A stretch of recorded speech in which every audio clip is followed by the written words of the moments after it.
Guys, in today's video, I'm going to talk to you about a few things that you're going to encounter when you start messing with these go-karts. And especially if you start deciding to get deep into it.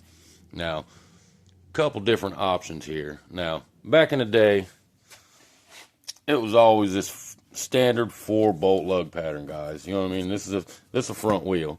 But that 4-bolt pattern was a pretty standard size on a lot of older carts. The bigger 4 pattern you usually find on, like, say, Manco Dingos, or those bigger carts that got roll bar. They got big knobby tires on there, and these things got lug nuts on them. Bigger than this, but still, it was just your basic 4. Which, what you could do with that, guys, is there was just a variety of different tires and wheels you could put on that. Lawnmower wheels, tractor tires. That's the hub you have on one of these bigger go-karts. It's pretty much like a riding mower hub, something that's fit for a big live axle. My first kart, the Bowser kart, I don't know if any of you guys ever seen that video, but we had that bigger style of wheels on there. And we could put lawnmower tires on it, and we could put golf cart tires on it. It had a similar 4-bolt pattern. Now, another good option for wheels, guys, like I said, old tractor tires right here, and this right here actually is a pretty good front wheel, guys, for any go-kart. Hubless, 5/8 shaft. You can stuff that right on there, and you're ready to go. Any front tire off a lawnmower will work as a front wheel on a go-kart. Now, if you want to look a little cooler, to look a little more sleekish, say like these type of wheels right here, these little guys, another good option, guys, would be look up zero-turn lawnmower tires. And a lot of these tires, guys, are flat-free tires as well. So literally, you'll never have to change them ever again, as well as hubless. They're really a good alternative for just your simple front wheels. Now, I like a little cushion in my back wheels, back where my engine is. I don't think I'd run a flat-free tire on my drive axle, but up front, probably wouldn't be a bad idea, guys. And if you look at most zero-turn lawnmower tires, they do got that low-profile, sleek look. So they will actually look the way you want them to look, minus having to dick with any hubs. You could probably get a set of zero-turn front wheels for about maybe a little over $100 on Amazon. You got to do your research.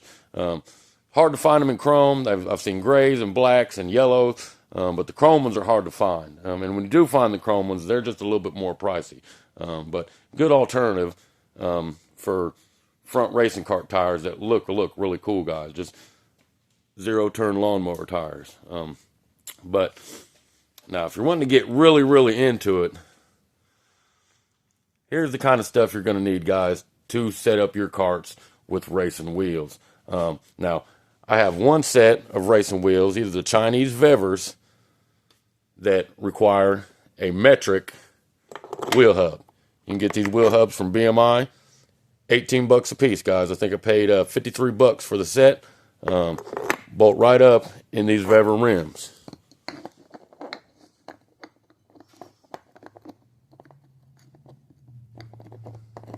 Get in there. There it is. Perfectly.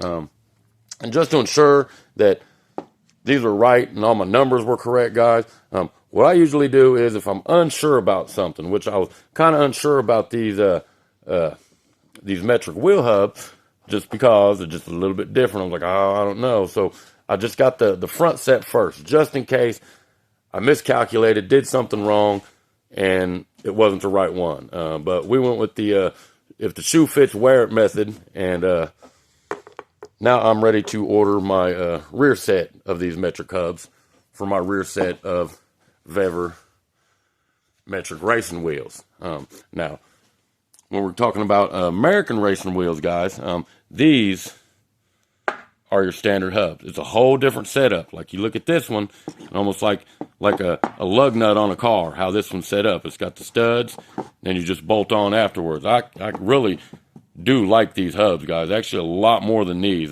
These, I could deal with these a whole lot easier. But these, your hardware is different, guys. You got to nut and bolt them. Still the same concept, though. get it in the holes, tighten your bolts up. Now, this is an American Douglas racing cartwheel, guys. There's just a slight difference in size in the bolt patterns between those and these Vevers, which require you a specific hub assembly for these Vever wheels. But like I said, guys, BMI Karts, man, they make a good set. Seems to be a pretty durable product to me. We're getting her all bolted up. We got that side on there. Get this side fixed up and bolted on there. But I just want to make a quick video before we actually installed it, so you actually get a good look of what the product is. This is what you need for these Vever rims, guys. These metric wheel hubs. Now, if you're just going standard Douglas wheels, American racing wheels, these are the hubs you want to get, guys. These are American standard hubs. This one right here, we broke this bad boy out. This is our donut hub, guys. This is like one of my test hubs. You can see this thing is just worse for wear. This is a good indicator, guys, that you probably need to update your hubs. We get a few hundred more miles out of this thing, throw some WD-40 on her, but she's pretty much done. We use the hell out of this stuff. But yeah, guys, a lot of ways you can change your wheel patterns on these carts. Like if I wanted to, I could technically put big knobby tires on this cart, guys, because it's got the 1-inch live axle, which would accept any other hub assembly. Like I could put a 4-bolt hub assembly on this thing, put a bigger tire on it, and turn it into a mud buggy if I wanted to. All kind of different alternatives. It's just really what you're trying to build, guys. Like this build right here, the whole idea was to build a top cart that had top cart functions that was just easy to work on. If you guys haven't built any of these racing top carts before, there's a few things about these carts that you got to keep in mind, and it just makes them just a little bit more complicated. Like we're gonna even have to do some modifying to this one because I want to make it to where I can fit the 13.6 on here. I don't want to put the 10.5s. I want the bigger wheels for a specific reason. Now, where the axle was originally placed, if I would have put 13.6s on this wheel would have started hitting my carburetor bowl, which is, we do not want that. We want a lot of clearance. And when it comes to these top carts, how they're made, guys, are just so compact and small that you're just stacking a bunch of shit on the top of a bunch of shit. We had to install the riser plate on this one to get us enough clearance just to even get over to where our new placed wheel placement's going to be. And by the time it's all said and done, because we just got our little our little piece of wood back there as our makeshift axle, but even the placement on the wheel is going to be another inch up, which is still going to be close to that bowl. But we want to do this to where we can fit another size wheel on here besides just the 10.5. If I would have built this thing spec the way it was, put the axle where it was, the only rim I could put on this thing would be the 10.5, you guys. And I do not want that. I do not like that when it comes to these carts. But we're going to make it a little simpler to work on. And a little bit more accessible to other parts, like we've done with this cart right here. And this turned out great, guys. This was a fun little build, and it does perform like a top cart. And it's just a little bit heavier than your standard top cart, guys. This used to be an off-road go-kart. I cut all that roll bar shit. It was a 2-seater. We went ahead and replaced the whole steering column, centered it out. Got the seat scooted back 4 inches. We got our brake and accelerator pedals scooted up another 4 inches, so it's actually a comfortable ride for a 6-foot individual like myself. But it turned out real good. But like I'm saying, guys, it just depends on what you're wanting to do with your cart. Like me, I'm more of a in the alley, on the street, stuff like that. I'm not trying to take this thing out to the 4x4 trail and get stupid in it. That's not what I made it for. It's a street cart. So obviously I went with the street wheels, you know what I mean? The racing slicks, good enough. Now if you was to go build you a mud buggy, guys, a couple things you got to remember. You want to get this thing off the ground. The low profile does not work in an off-road cart, guys, which you know, you're pretty much limited on what you can do unless you literally put a suspension on your go-kart. But how to get the height on a off-road go-kart, guys, is with bigger wheels, huge wheels. You know what I'm saying? The four lug bolt sprocket on the back, and the small 4 bolt lug sprocket on the front, or just any big tires. I mean, you could literally put a wheelbarrow tire on the front wheel of a go-kart, guys, and it will totally work. Hilarious. Front wheels are way simpler than the back wheels. Hubless is cool. Like I said, them zero-turn mowers, guys, they really do look like racing wheels and are a good front wheel alternative, especially if you don't want to keep buying tires, inner tubes, whatever the case may be. But, yep.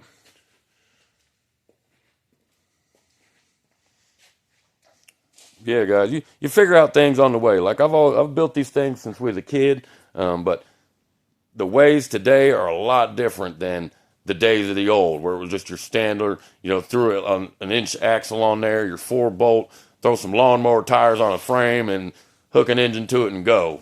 Put a chain on it.